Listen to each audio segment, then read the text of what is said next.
Okay, guys, here we are with Evolution and Biodiversity, Lecture 7.2, Sections 3 through 4. So you'll need your notes for this. All right, so we've talked a lot about, what is evolution. We're going to kind of just tidy up a few things and introduce a few more new concepts.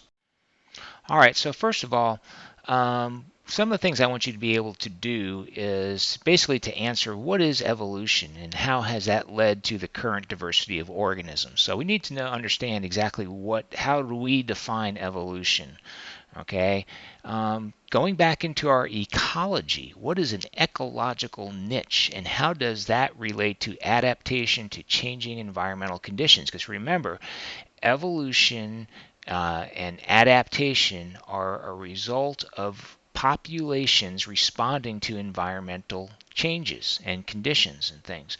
So, organisms' ecological niche, if you remember, that's what an organism does, so to speak, where it lives, what it eats, who eats it, and things like that, will change depending upon the environment.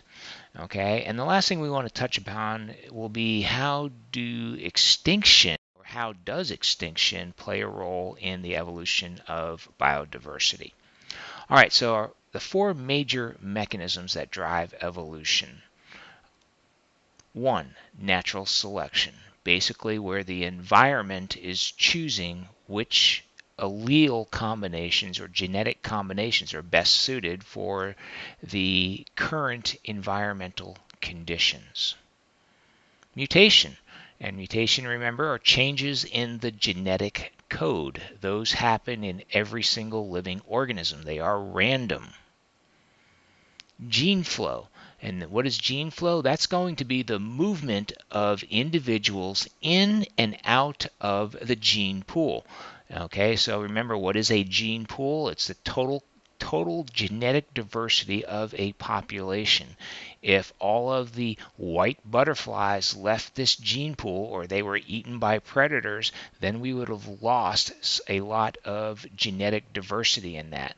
And remember, gene flow, the movement of genes into and out of population are the result of immigration into the population or emigration out of the population.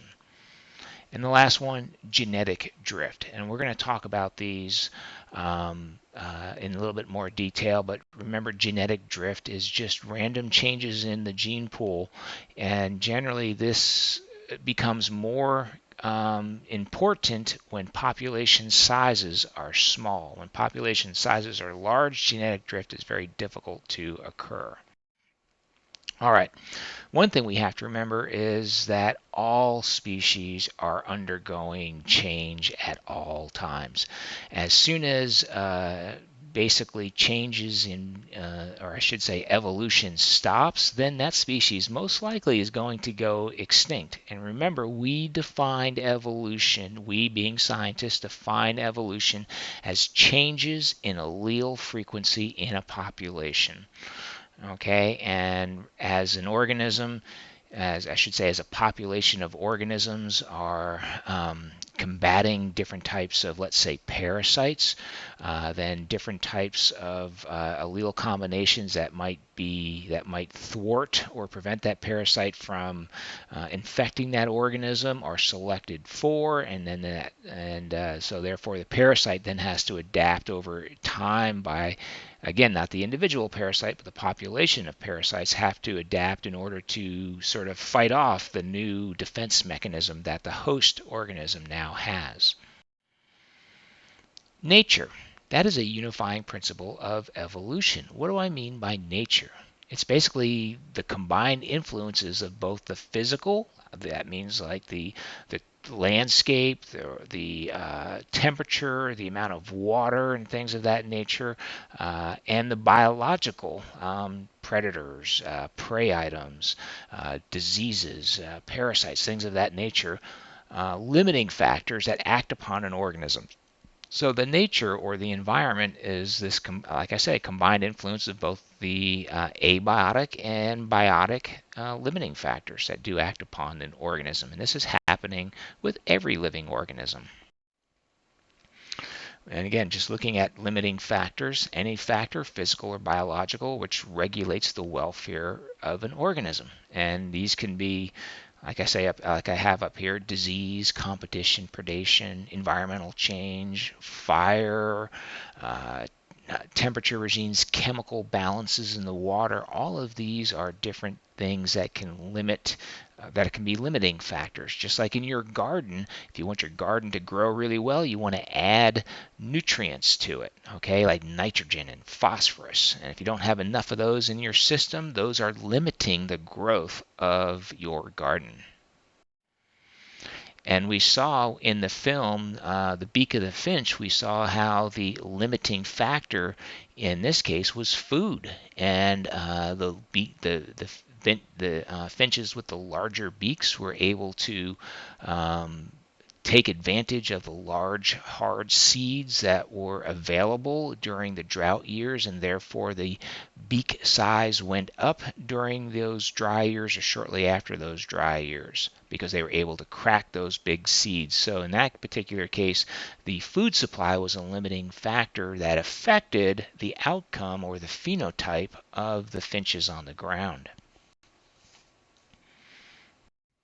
So when we talk about Darwinian natural selection, we have to remember that we have to have these three conditions that are necessary. Okay, number one, variability. There has to be variability within the population, or should say variability within a particular trait for a trait to be selected for or against in a population.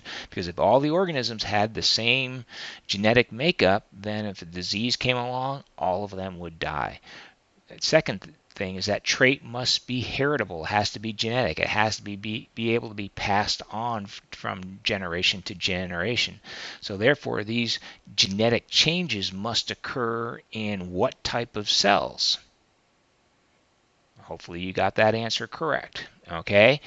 All right. And the other thing is that the organisms that have to have that trait have to then, there has to be some sort of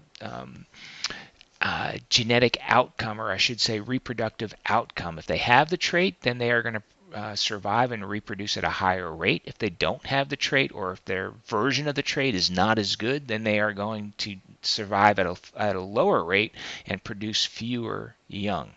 So just to wrap it all up, a heritable trait that enables organisms to survive and reproduce is called an adaptation. This is all kind of review so far. So let's look at some of the steps of evolution that occurs by evolution by natural selection. Okay, so we have some genetic variation. How that genetic variation came into be is generally by a mutation of some sort. Those mutations lead to changes in the phenotype. Okay, so that maybe make the organism has longer legs, or it has a longer neck, or it has thicker fur, or it doesn't have as much fur, or it has a different color, things of that nature. Those are the changes in the phenotype.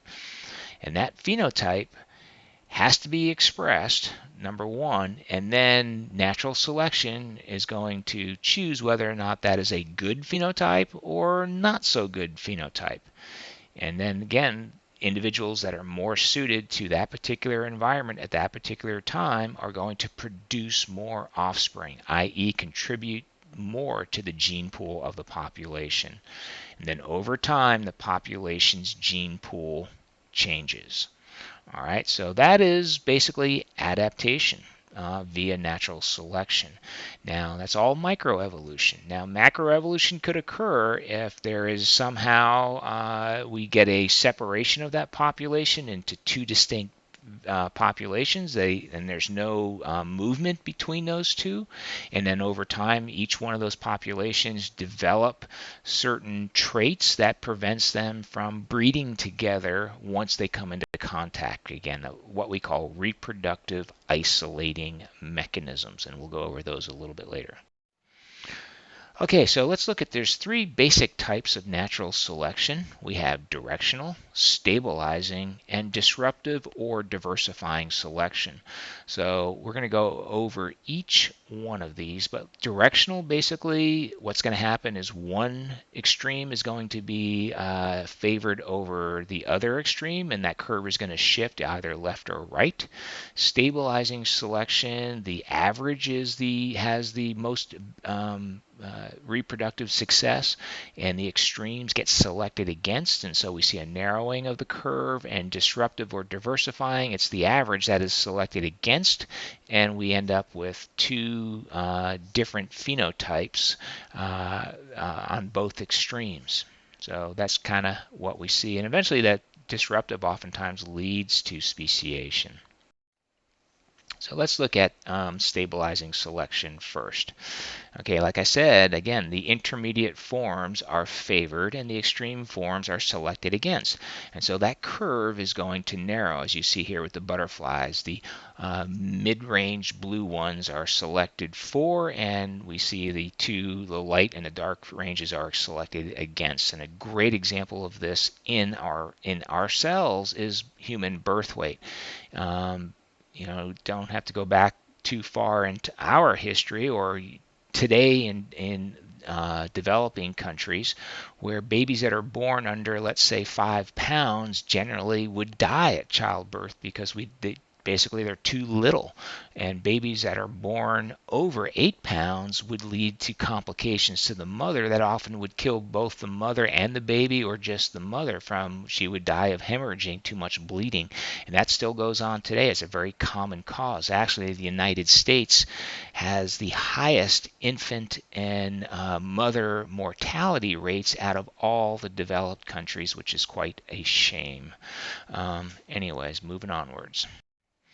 Again, stabilizing selection, just showing once again, looking at an example of snails, where we have a medium colored snail, and the light and the dark forms are both selected against, and we eliminate those fringe individuals.